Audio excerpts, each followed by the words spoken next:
Welcome back to our shorts. Today நான் சூலமேட்டில் locate ஆகிருக்கேன். R ஃபேன்சிக்கு தான் வந்திருந்தேன். இது 10 ரூபி ஷாப் தாங்க. இங்கே 10 ரூபி ப்ராடக்ட் மட்டும் இல்லை, 800லேருந்து 1000 கிட்டே வரைக்கும் இருக்குது. ஸோ எல்லாமே சூப்பராக இருக்கும், குவாலிட்டியான ப்ராடக்ட் தான். எமர்ஜென்சியாக தேவைப்படுற ப்ராடக்ட்ஸ் எல்லாமே இங்கே அவைலபிளாக இருக்கும். அதாவது ஹோம் ஆக்சசரிஸாக இருக்கட்டும், இல்லை கேர்ள்ஸ் ஆக்சசரிஸாக இருக்கட்டும், எனிவேங்க. எஸ், நாங்கள் எதுக்காக வந்திருந்தோம் அப்படின்னு பார்த்தீங்கன்னா, எங்களோட ப்ராடக்ட்டு எனக்கு தேவையான ஒரு சின்ன ப்ராடக்ட் பர்ச்சேஸ் பண்ணுறதுக்காக தான் வந்திருந்தோம். பர்ச்சேஸ் பண்ணிட்டேன். பட் அந்த அங்கிள் என்னை பார்த்து என்ன கேட்டாங்கன்னா, ஒரு வீடியோ எடுத்து யூடியூப்பில் போடுங்கம்மா அப்படின்னு சொன்னாங்க. சரி, ஓகே அங்கிள், நான் யூடியூப்பில் போடுறேன், எனக்கு வீடியோ எடுக்க அலோவ் பண்ணுங்க அப்படின்னு சொல்லிட்டு வீடியோ எடுத்துகிட்டு இருந்தேன். அவர் ரொம்ப ஃப்ராங்க்லியாக பேசிகிட்டு இருந்தாங்க. எல்லாமே அஃபோர்டபுள் ப்ரைஸ் தான் சொல்வேன். ப்ராடக்ட்டும் சூப்பராக தான் இருந்தது. ஸோ இந்த அளவுக்கு ரன் பண்ணுறாங்க 4 இயர்ஸாக. அது இல்லாமல் இந்த கேர்ள்ஸ் ஆக்சசரிஸ்ன்னு பார்த்தீங்கன்னா செப்பரேட்டாக ஒரு ஷாப் இருக்குது அங்கேயே.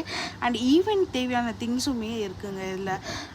லைக் சீமந்தம், வெட்டிங், ரிசப்ஷனு, எந்த ஒரு ஃபங்க்ஷன்ஸுமே இருந்தாலுமே இங்கே ப்ராடக்ட் வாங்கிக்கலாம். என்னென்ன tiffin box, plastic tiffin box, இங்கே ப்ராடக்ட் என்னென்ன இருந்ததுன்னு பார்த்தீங்கன்னா எல்லா கலெக்ஷனுமே யூனிக்காகவே இருக்குது.